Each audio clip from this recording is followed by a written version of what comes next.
Well, hello, my friends. Long time no see and good morning. Right now, we are currently over at Mission Peak. We're going to be hiking up this very lovely green hill over here. It's been quite a while since I last hiked up this hill. Been over like 10 plus years. Me being the ever-aging 27-year-old man that I am right now. Last time I hiked it was back in high school. So, yeah, about like when I was like 16 or so. But today it's just going to be like a little bit more of like a chill hike, but also like a little bit more of like an update channel. Yeah. And we are with the one and only Ozzy. So you've seen him in a couple videos, and you're going to definitely see him more later down the line. We're just going to be hiking up, catching up as well. And yeah, like as I'm hiking up, we're just going to be like having a really nice, beautiful time under this lovely blue sky weather. It is quite bright.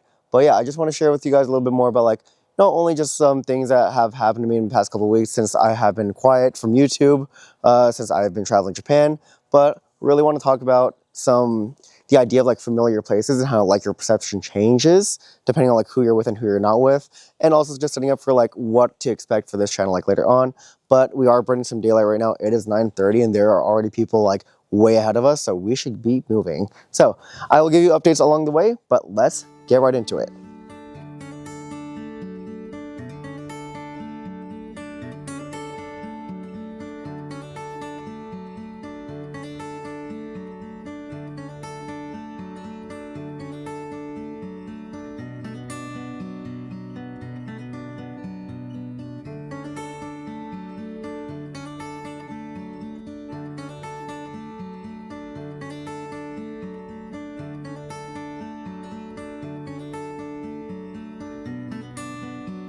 Like I mentioned before, like I just came back from Japan. Spent about like 2.5 weeks there. And I visited like some places that I've already been to and some places I haven't been to yet. Now, just thinking about like the familiar place I've been to, I think about like how as nice as it is to come back to a place where like, hey, like it's easier for me to go around because like I just know what the area is like. I feel like at some point there's like this finite like number where at some point everything kind of just like looks the same. There's only so many times where like you go to an izakaya, you go to a 7-Eleven, or like you go to like a museum, and just like at some point like you see like all these trends that just like kind of like blend into each other, and like you just find a lot of commonality. I kind of relate to like something where on this expedition right now, or quote unquote expedition, where I haven't been to Mission Peak in about like over 10 years, yet although it's so familiar to me and like a lot of things and memories are like coming back to me, it still feels somewhat relatively distant. Part of that I think comes from like a time perspective. But this is all to say that as I'm just walking through Mission Peak, like I remember as a 16-year-old kid with my homies at like 9 a.m. in the morning, it was just a lot more brown, just like a lot more dried up. And here, like we have rolling green hills during the springtime. I'm like, wow, the beauty and just like the essence of like what's going on here, it's definitely changed since like my last visit. But at the same time, I feel like what can contribute to that change in perception is also just like who you're with and also like who you're not with. I will share a little bit more about how this hike progresses. I mean, by all means, like I don't want to stay here for too long because we're definitely going to be burning up like a pair of bacon in the sunlight. But I will give you a little bit more updates and of like not only this hike but my trip coming of just the Japan review too. So I think on that note, stay thirsty, my friends. Let's hydrate and let's keep on going. The first time that I'm actually using this backpack for the outdoors instead of just taking it to work. So I think I'm getting value out of this product. Let's go.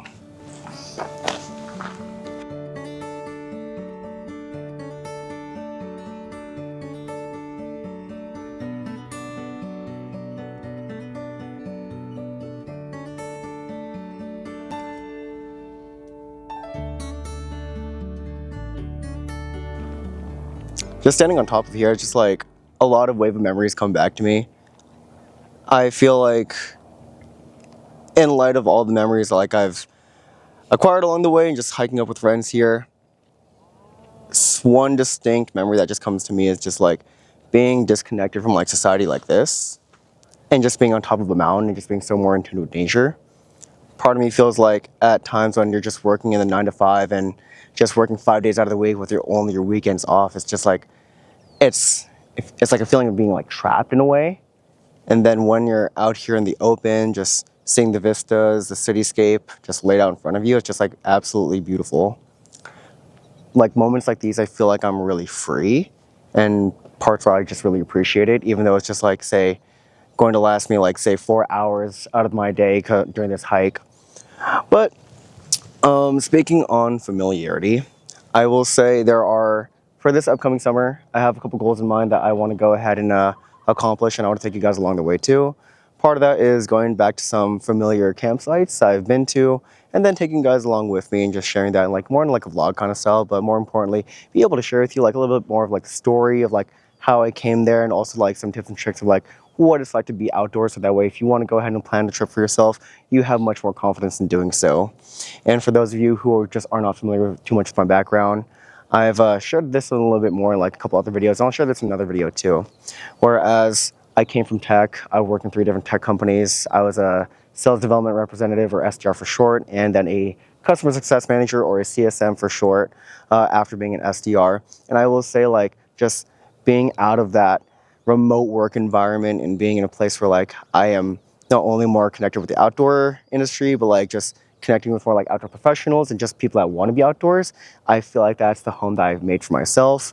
And now I want to be able to pass that along to you guys.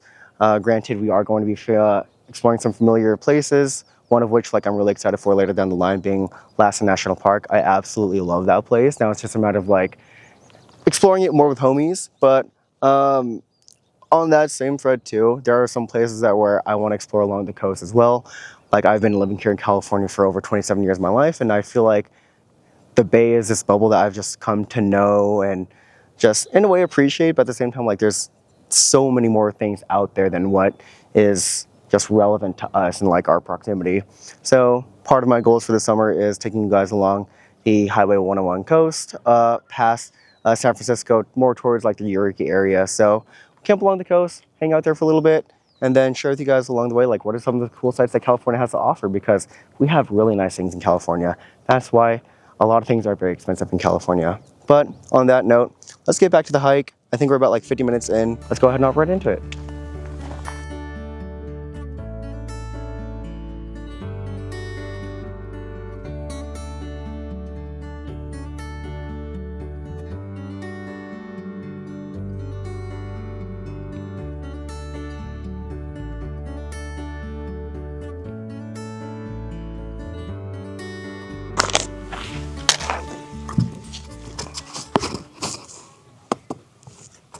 Hi, long time no see. Just want to give a quick segment over here. I would say if you need some electrolytes, definitely pick up some salt sticks. These right here, absolutely delightful. Think of it like you're a squirrel and you have like these 2 like electrolyte tabs. Put them in your cheeks. They last for like quite a while when you're on a hike. I use them for biking, a lot of different activities. But when you're under the sun, heat's beating down on you, having some electrolytes in addition to water, that will save your life. Highly recommend. So I just had a really funny interaction while Oswaldo was out, enjoying nature and doing his business. I was at a table just recording like some salt sticks and why you guys should have some electrolytes while you're hiking. Just one of many tips and tricks while you're out here in the wilderness. But this group of ladies just came up to me while I was sharing the same table, and I could tell that they were hesitant because they're like, oh, we don't want to like disturb him, but like, I just kind of kept on rolling with it. Had a little bit of a conversation and small talk. Turns out I was wrong. 57. Hi, how's it going? Hey. Good, thank you. Enjoying a lovely day out? Yes. Beautiful. How about you? I mean, it's my first hike back up in Mission Peak after like 10 years. Last time I visited this place was back in high school, like when I was 16. I will say a lot more lush and green, so really happy that weather's a lot more favorable. It's still overexposed, but at the same time, we have really nice things in California. That's what I gotta say. Yep, absolutely. We really do. Yeah. We're also very close to Yosemite. Exactly. Too many nice things in California. Are you a photographer? Videographer slash photographer. Oh, okay. Yeah. I'm just being nosy. Oh no, you're totally fine. Gotta share the knowledge of the outdoors with everyone out. Yeah, there you go. There you go. And then I did like a little bit of a review of the salt stick that I have, that being the Fast Chews watermelon one. And by the end of like my recording, they're like, you know what, you already sold me on the salt stick, I want to get some now. So it's really cute just having those like random conversations while you're recording. I mean, it's a little bit of a hump to not be self-conscious about it, but once you're in your flow, you're totally all right. Now, there's all to say that as I'm talking about salt stick and chews and artificial flavors, the one that I have is a watermelon salt stick, fast chew. I feel like watermelon and orange are really difficult to mess up. What do you think? Okay, let me pose this. What artificial flavors do you think are really hard to mess up? And also just really safe bets when like exploring different candies or different mixtures. Go. I think watermelon and strawberry. Those are the easiest to kind of get right. The ones that mess up real quick, grape. Yep. Grape, peach, and orange, really. Unless you're Fanta and get that shit right. Get that right. Yeah, I've had a few drinks that are kind of gross, like kombucha. Yeah. Okay. It's interesting that you mentioned orange because I think orange is actually really hard to get wrong. And I think really easy ones that are hard to get right are like mango or peach. Peach sometimes I feel like can be either too subtle or like just not taste like peach. It definitely tastes a little bit more artificial. Grape, I can kind of see. I just haven't had like a really good grape mixture or really see those out in the market too much. But yeah, let me know what you guys think in the comments. Here's to hear what you think are like some like mixtures or artificial flavors that are like hard to get right or hard to get wrong. Oh my goodness, there are hella bugs. Oh my dear goodness. All right, it's like that saying goes, one small leap for man, one giant leap for mankind. I'm here. This is really slippery, so I'm gonna make sure I get down safely before I eat crap. Why, hello my friends, welcome back. It is very nice to be back after traveling Japan for 2.5 weeks and chasing cherry blossoms and now being in my own home, creating content, sharing with you guys some of the stories that I've experienced along the way and also stories that I will share with you later down the line as we head into the summer months. So as you can see from this nice little Mission Peak hike, chill for the most part until we got to the inclines. Definitely huffing and puffing along the way, but it didn't break our spirit. So now that we're in this segment of the video, I just want to go ahead and break down a little bit more about a couple different things before I end it off for today. Particularly talking about and clarifying some of the points when it comes to visiting familiar places, and then doing just like a little brief like overview of like how cherry blossoms in Japan went for the past 2.5 weeks, since I have been quite for the most part off of YouTube, and then from there just sharing a little bit more about like what my plans and vision are for springtime, particularly between like June as well as August, since the latter half of the year is like still a little bit up in the air for me. As you can tell, I love planning and making sure that like things are set in place. But let's go ahead and just hop right into it. So I would say like starting off with Japan, there's a lot to digest as well as like share with you guys, and I'm really happy that I did this for myself and also just having the commitment to just go after it. I mean, everything lined up perfectly, and I mean there was a couple hiccups along the way, but that adds more to the story and adds a little bit more texture to it. But I would say, yeah, cherry blossoms Japan, 2.5 weeks, absolutely amazing. I wouldn't trade it for anything else. So a lot of what you can find the content right now in terms of just like story highlights, check out my Instagram handles, YoKuya_Adrian as well as Kuya_Adrian, YoKuya_Adrian. And that story highlight, what you can expect from that is a lot of like cherry blossom places and places that I feel like are just really worthy of like sharing, just in a way not really as touristy, but at the same time it's like what you can expect is like, hey, like these are some of the places that I've think that you have like a really great chance for like a photo op, or even then it's just like higher opportunity of just enjoying something where it's like maybe a mixture of like city life as well as countryside life with the cherry blossoms hanging overhead. It is absolutely amazing. Something straight out of an anime, I would say. As for YoKuya_Adrian, what you can expect from that is a mixture of a lot of different like flavors and textures. So part of it is like I've been getting into Japanese denim lately. I will show with you like some of the best Japanese denim places that I've been to and shopped at, as well as just like store exclusives from like international brands like Huff, for example. Speaking of Japanese denim, I'm currently wearing one right now. It's Omoto denim that I got at Okoyama Denim. So shout out to those guys, they're pretty cool. highly worth recommend visiting. And then in addition to just like shopping and Japanese denim and culture, speaking of the culture, I will also share with you guys like, hey, like places I've visited, things I've done. Like I've went biking in Onomichi, that was really cool. Saw the homie over there, and then having a nice quiet meal at a family-owned restaurant in Fuji Yoshida, the town closest to Mount Fuji. That was really awesome too. So you can expect that from Yokoya Adrian, and I'm definitely going to be adding more as I travel to Japan, but other like places in the world as well too, and creating story highlights for that as well. Now, there are even more things to talk about Japan, but again, that's going to be for a separate video. We are looking to get back into our regularly scheduled posting every Friday, and if not every Friday, go post a YouTube video every other week, because I also expect my summers to get busy. And speaking of summer, what I'm expecting to do this time around is focus more on being more outdoors and reconnecting with camping, touching grass, being with nature, being surrounded by it. And like I mentioned in the Mission Peak hike, I have come from the tech industry and I've been in the outdoor retail industry, and this is like my third year around, and I will confidently say that my life has positively changed for the better. I have lived a much more fulfilling life ever since touching more grass in a sense, and now I want to pay it forward with you guys, so that way for those of you who aren't too familiar with like how to be outdoors, you're like where to start or like where to go, because we have really nice things in California. We have, I would say, too many nice things, some of which, like, even though I've been here for 27 years of my life, there's only more for me to explore, and I want to take you guys along the way too. So let me be your guide. Let me show you like, hey, where I'm going, where I haven't gone to for the first time. And I've already teased it earlier, like Lassen National Park has just been on my radar, and I really want to go back because I have nothing but good memories over there too. So you can expect more content about that. Probably some like maybe like YouTube shorts or maybe even reels of like, hey, like this is what you need, XYZ, like, so that way you are the best outdoor professional that you can be. Something along the lines.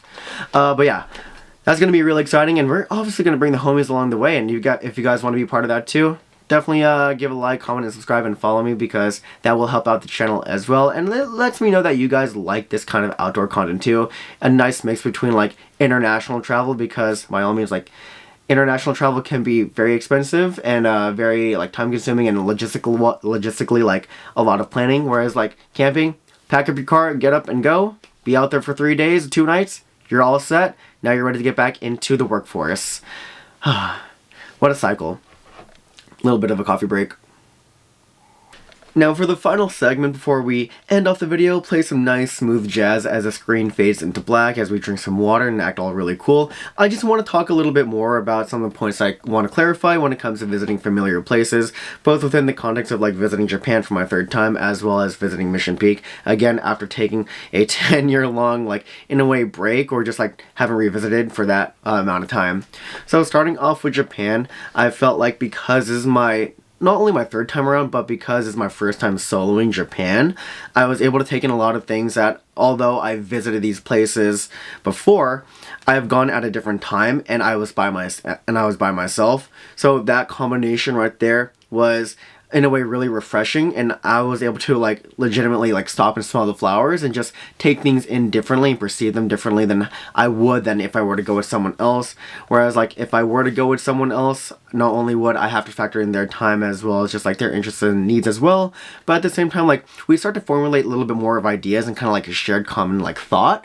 Whereas now that I'm here being present in the moment, being absolutely free, I can just think things as they are, but also take into more account like what it is that I'm observing in that moment, where there's like different types of personas or people like interacting with each other, and like kind of like make a little bit of a story like going on through my mind.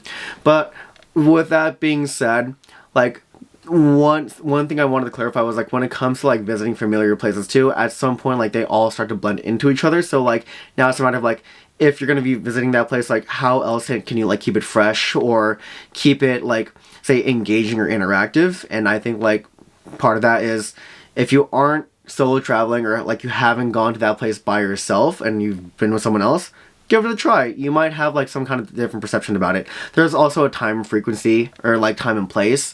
So this time around, because I explored Japan in the springtime, I'm going to have a much different view and perception of it than say like fall or winter too. So something to keep in mind.